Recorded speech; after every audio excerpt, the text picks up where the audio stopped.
55. Afinidade com o céu aberto. Não devemos permitir que o nosso desejo por um resultado específico confunda a nossa percepção. De Ritmo da Guerra, página 6, subtexto. Com a luz das tempestades, Kaladin conseguira investigar o pequeno esconderijo, que era ligeiramente maior do que imaginara. Deixou Teft em uma bancada de pedra ao longo de uma parede. Havia lavado o homem, depois o vestido com a túnica larga e posicionado o penico no lugar.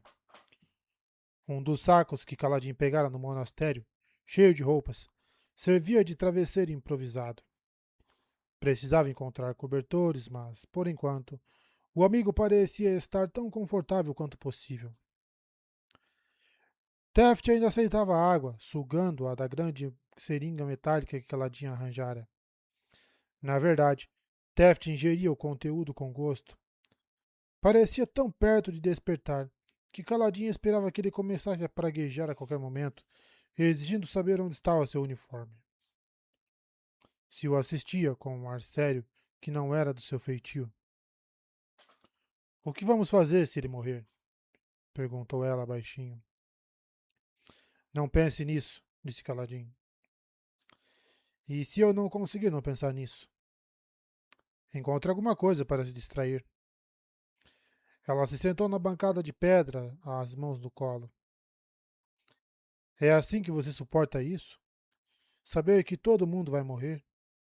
Você só não pensa? Basicamente, respondeu Kaladin. Então preencheu novamente a seringa no jarro de madeira cheio de água e colocou a ponta na boca de Teft, esvaziando-a lentamente ali. Todo mundo morre em algum momento. Eu não vou morrer. Esprenos são imortais, mesmo que você os mate. Algum dia vou ter que ver você morrer.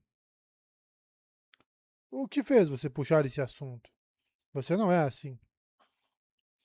É. Hum, certo. É claro, eu não sou assim. Ela abriu um sorriso. Desculpe.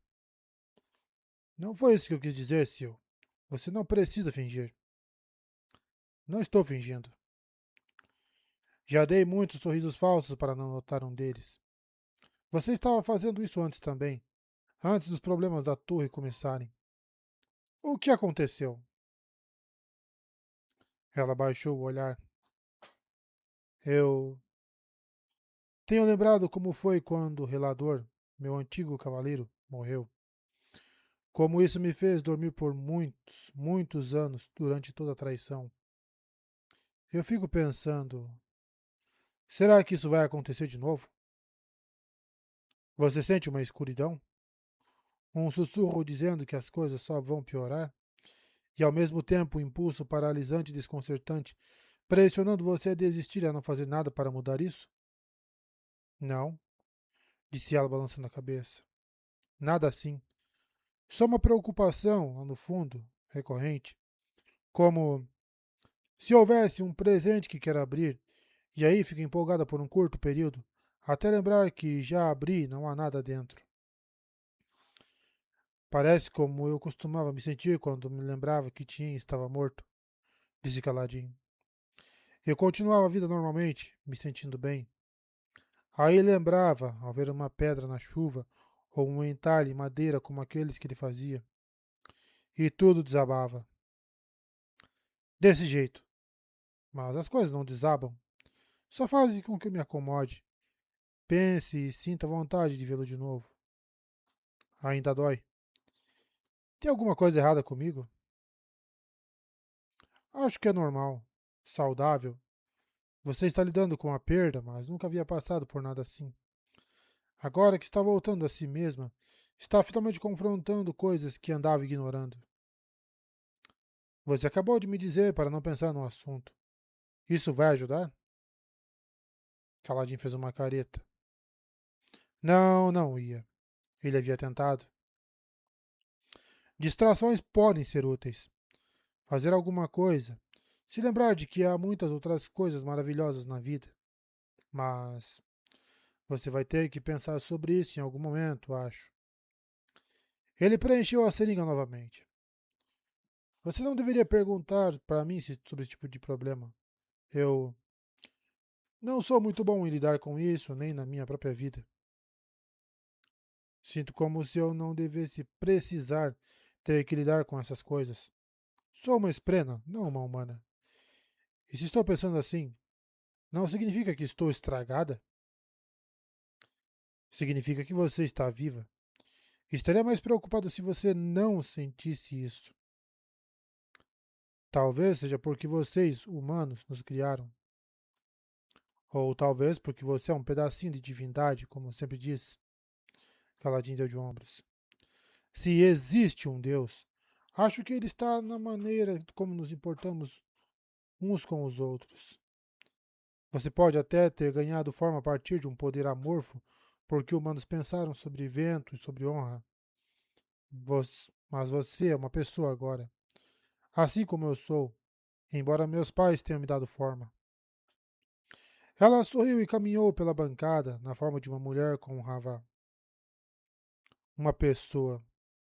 Eu gosto de pensar assim, de ser assim.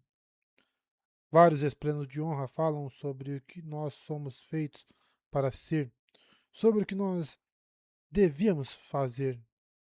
Eu falava assim antes, estava errada. Muitos humanos são assim, disse ele, inclinando-se de modo que ficasse ao nível dos olhos dela. Acho que nós dois precisamos nos lembrar de que, não importa o que esteja acontecendo nas nossas cabeças, não importa o que foi que nos criou, nós podemos escolher. E é isso que nos faz pessoas, Sil. Ela sorriu. Então seu ravá mudou de um leve azul esbranquiçado para um azul mais profundo, belo e distinto, como se fosse feito de tecido de verdade. Você está ficando melhor nisso. As cores estão mais brilhantes dessa vez, comentou ele. Ela estendeu os braços. Acho que, quanto mais perto eu fico do seu mundo, mais eu posso me tornar, mais eu posso mudar. Ela pareceu gostar da ideia e se sentou, fazendo com que o vestido passasse gradualmente de um tom de azul para outro, e então para verde. Caladinha acabou de dar a Teft a seringa de água, então a ergueu. Os lados do metal tinham impressões digitais marcadas na superfície. Aquele dispositivo havia sido transmutado em metal depois de ter sido formado em cera. As impressões digitais eram pistas disso. Você pode se tornar mais coisas. Uma seringa, talvez? Nós falamos sobre você se transformar em outras ferramentas. Acho que sim, respondeu ela. Se eu pudesse me manifestar como uma espada agora, poderia mudar de forma para algo assim. Eu acho que, se você imagina, e eu acredito, podemos fazer ainda mais. Isso. Ela parou de falar quando um barulho de raspagem começou do lado de fora, próximo à entrada. Ai, Caladinho levou a mão ao bisturi. Sil ficou alerta, zunindo ao redor dele como uma fita de luz. Caladinho se aproximou silenciosamente da porta e cobriu a gema da parede com um pedaço de pano. Não sabia se a luz brilharia ou não, mas não queria arriscar. Mas conseguia ouvir. Havia alguém lá fora, as botas se movendo pela pedra. Estavam inspecionando a porta? Ele tomou uma decisão rápida, deslizando a mão sob o pano e pressionando-a contra a pedra, ordenando-a a se abrir. As rochas começaram a se dividir. Caladin se preparou para saltar e atacar o cantor do outro lado. Mas não era um cantor. Era David. O humilde carregador de pontes usava roupas civis e havia se afastado da porta quando ela se abriu. Ele viu Caladin e assentiu, como se aquilo fosse completamente esperado. David? Disse Caladin. Além de Helen, David era o único carregador de pontes do primeiro grupo que não havia manifestado poderes de corredor dos ventos. Então fazia sentido que ele estivesse desperto. Mas como conseguir encontrar aquele esconderijo? David segurava uma panela com algo líquido. Caladinha cheirou. Caldo? Como você sabia? David apontou para a linha de cristal na parede, onde a luz de esprende da torre começou a piscar. O que foi surpreendente porque, além de não conseguir falar, o homem não costumava oferecer informações. Segurando a panela desajeitadamente, David bateu os pulsos juntos. Ponte 4. Estou tão feliz de ver você, disse Caladinho, conduzindo para dentro da sala. Como conseguiu o caldo? Esqueça. Aqui, sente-se junto de Teft. David fora um dos primeiros que Caladinho havia salvado quando começara a ministrar tratamento médico aos carregadores de pontes. Embora as feridas físicas de David houvessem se curado, seu trauma de batalha era o mais forte que Caladinho já havia testemunhado. Mesmo assim, vê-lo era maravilhoso. Caladinho estava preocupado em deixar Teft. Se morresse em uma missão, seria uma sentença de morte para Teft também. A menos que mais alguém soubesse seu paradeiro. Ele situou David, então lhe ensinou como usar a seringa e pediu que alimentasse Teft. Sentiu-se mal por colocar o carregador de pontes para trabalhar assim que chegara, mas, de acordo com o relógio interno de Sil, logo seria de noite. Caladinho precisava se mexer. Vou explicar tudo quando eu voltar, prometeu Caladinho. David, consegue abrir essa porta? Caso precise pegar mais comida e água. David se aproximou e colocou a mão na gema da porta. Ela se abriu tão facilmente quanto havia feito para Caladinho. Aquilo era um tanto preocupante. Caladinho tocou a granada na parede. Esprendo da torre? Chamou ele. Sim. Há alguma maneira de eu trancar estas portas para que não se abram para qualquer um? Antes era possível sintonizá-las para indivíduos. Hoje posso apenas determinar que certa porta se abra para qualquer um ou que se tranque e ninguém possa abri-la. Bem, era bom saber que, em um aperto, ele podia pedir a Hermione para trancar a porta. Por enquanto, era bastante que David pudesse entrar e sair. Caladinho assentiu para Sil, deixou uma gema para David ter iluminação. Então se esgueirou para fora. Navani havia pedido a Caladinho para observar os sacroportais de perto enquanto eram ativados, a fim de descobrir por que estavam funcionando, ao contrário dos outros fabriais. Infelizmente, Caladinho duvidava que conseguisse descer até o platô do sacroportal pelos corredores da torre. Chegar a um monastério isolado no quarto andar, sim, mas ainda estava muito longe dos dois primeiros andares mais povoados.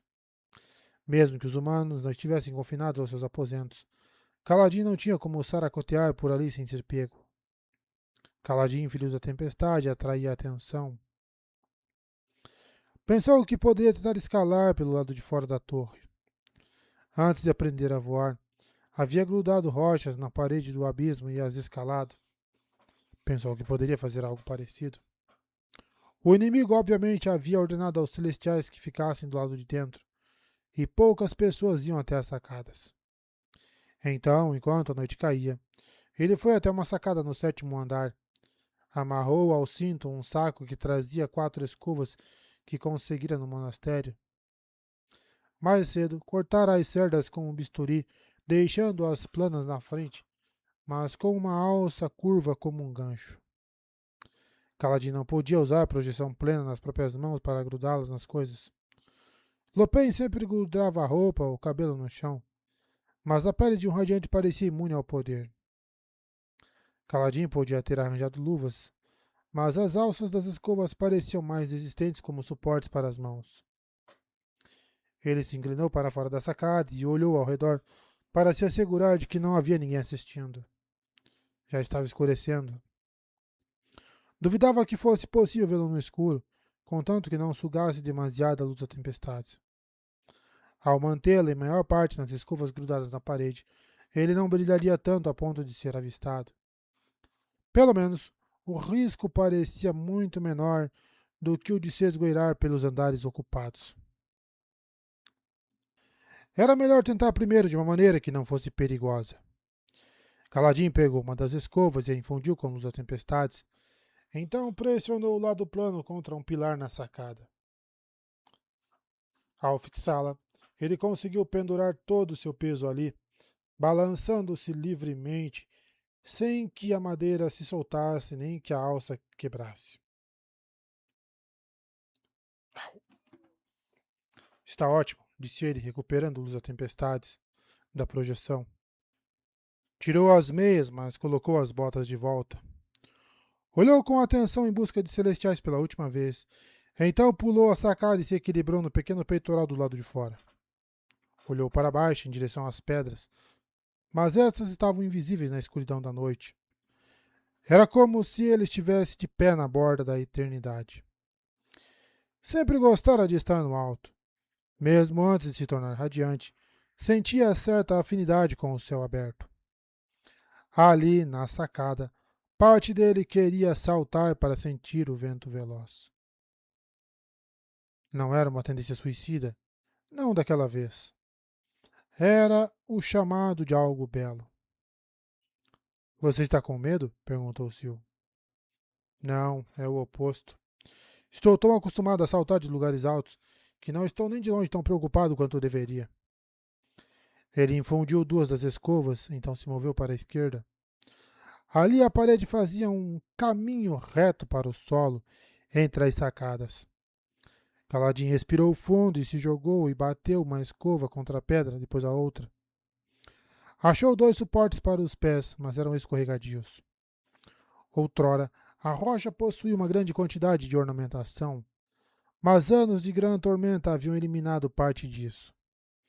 Talvez Lift pudesse escalar sem ajuda, mas Caladin estava feliz de ter luz das tempestades. Infundiu as pontas das botas através dos pés, então as grudou à parede também. Começou a descer, desgrudando o membro, movendo-o, então grudando-o de novo. Sil caminhava no ar ao seu lado, como se estivesse percorrendo degraus invisíveis. Caladin achou a descida mais difícil do que antecipara. Precisava de muita força na parte superior do corpo, já que era difícil fazer com que as botas grudassem direito com apenas os dedos dos pés. Ele soltou uma escova da parede, então a deslizou até o local desejado, enquanto se segurava com apenas uma das mãos. Então moveu. Ai, meu braço! Moveu os pés até descer a outra mão. Embora fosse um radiante, estava suando quando chegou ao quinto andar. Decidiu fazer uma pausa e, depois de pedir a Sil que conferisse a sacada que estava vazia, pulou para dentro. Ele se acomodou, respirando fundo. Uns poucos espranos de frio se moviam pelo parapeito na sua direção, como crenguejos amigáveis. Sil foi na frente para garantir que não havia ninguém no corredor. Felizmente, a torre cada vez mais fria e o desejo de subterfúgio parecia ter convencido a maioria dos cantores invasores a se instalar nos aposentos mais centrais. Contanto que ele ficasse longe das patrulhas, permaneceria em segurança. Recostou-se no parapeito da escada, sentindo os músculos queimarem. Como soldado e depois carregador de pontes, havia se acostumado à dor muscular. É, porque eu tô gemendo hoje. Que droga. Quase se sentia roubado ultimamente, porque a luz das tempestades tornava a sensação rara. De fato, depois de um minuto sentado, a sensação sumiu por completo. Quando Sil voltou, ele continuou a escalar. No processo, um par de esprenos de vento se aproximou. Pequenas linhas azuis, pequenas linhas de luz que davam voltas nele. Enquanto Caladin descia rumo ao quarto andar, por vezes os esprenos lhe mostravam rostos ou silhuetas, então davam risadinhas e voavam para longe. Sil olhava para eles de modo afetuoso. Caladin queria perguntar o que ela estava pensando, mas não ousou, caso alguém no interior pudesse ouvir as vozes através da janela. Ele tomou cuidado para pressionar os suportes de mão cuidadosamente no lugar. Quando chegou ao quarto andar, Caladin teve um imprevisto. Sil notou primeiro, tornando-se uma fita e formando o glifo de pare no ar. Ele obedeceu e então apurou a audição. Vozes. Ele acenou para Sil, que foi investigar. Sentiu a preocupação dela através do laço.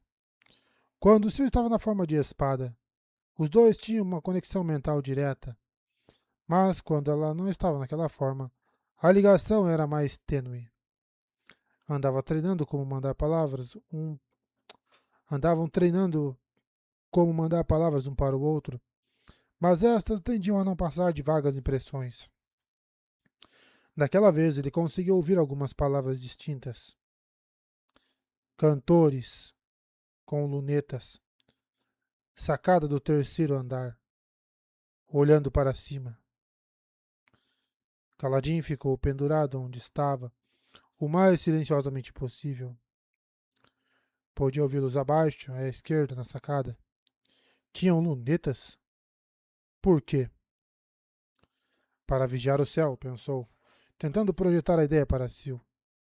Procurando batedores dos corredores dos ventos. Não querem usar o sacro portal até terem certeza de que ninguém está vigiando.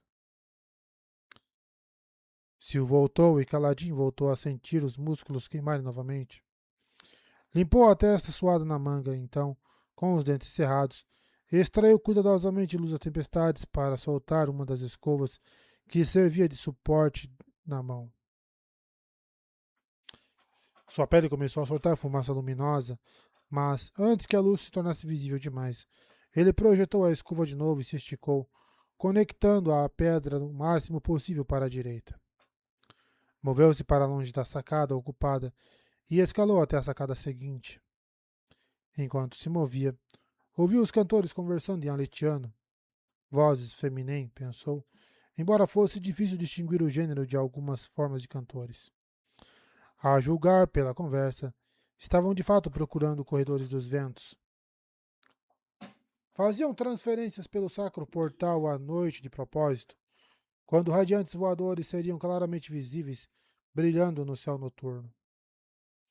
Caladinho atravessou duas sacadas à direita, então continuou a descer por outro caminho aberto e plano de pedra. Estava na região norte da torre e havia se movido para o oeste para se afastar dos batedores. Sil continuava verificando as sacadas próximas, enquanto Caladinho avançava no seu ritmo metódico. Infelizmente, logo depois de ter passado pelo terceiro andar, uma luz escura relampejou dos sacroportais. Tinha tom roxo semelhante à luz do vazio, mas era mais brilhante do que uma esfera de luz do vazio. Caladinho tirou um momento para descansar, pendurado, mas sem se mover. Sil, vá verificar aqueles batedores na sacada. Quero saber se eles ainda estão vigiando o céu, sussurrou ele. Ela voou para longe logo e voltou pouco depois. Eles estão embalando as coisas deles. Parece que estão partindo, disse ela baixinho. Era o que ele temera. O inimigo usaria os sacroportais o menos possível, já que mover tropas de cantores para dentro e para fora da torre os exporia aos olhos de espiões. Se os batedores estavam se preparando para ir embora, era uma indicação bastante sólida de que os sacroportais não seriam usados novamente naquela noite. Caladinho fora lento demais. Mas o portão brilhara com a luz do vazio. Então eles haviam feito alguma coisa com o Fabrial. Tentaria de novo no dia seguinte. Avançara mais lentamente do que pretendia, mas ganhara confiança no processo. Um pouco mais de prática e ele conseguiria descer mais rápido. Mas entenderia alguma coisa se chegasse perto dos sacroportais? Caladin não sabia muito sobre Fabriais. Ele começou a escalar de volta para ver o quão mais difícil seria. Foi mais lento, mas conseguia se apoiar melhor nas botas. Ao subir, sentiu um orgulho feroz do esforço. As mudanças na torre haviam tentado mantê-lo confinado ao chão, mas o céu era dele. Haviam dado um jeito de escalar até as alturas novamente, ainda que fosse menos impressionante. Se ele... Caladin fez uma pausa, segurando-se nos apoios para as mãos, quando de repente uma ideia lhe ocorreu. Algo fez com que se sentisse profundamente estúpido por não ter percebido de primeira. Os batedores da sacada, sussurrou ele para Sil, que se aproximava para ver por que ele parara. O que eles teriam feito se tivessem avistado corredores dos ventos no céu? Teriam dito aos outros para que interrompessem a transferência para que o brilho do sacroportal não os denunciasse? Respondeu Silvo. Como? Como eles entrariam em contato com os operadores do sacroportal? Você viu bandeiras ou algo assim? Não. Eles só estavam sentados lá, escrevendo no escuro. Deviam estar usando uma telepena. Uma telepena que funcionava na torre. Navalny estava tentando descobrir como o inimigo estava operando fabriais. E se ele conseguisse entregar um fabrial para ela? Com certeza isso lhe daria informações mais valiosas do que ele poderia obter observando os sacroportais. Se voou até a sacada que os batedores haviam usado. Estou vendo. Guardaram as coisas e estão indo embora, mas não chegaram muito longe. Siga-os, pensou Caladin. Então os dois se moveram o mais rápido possível atrás do inimigo. Ele podia ter pedido a transferência daquela noite, mas ainda havia uma maneira de ajudar. E isso envolvia roubar a telepena.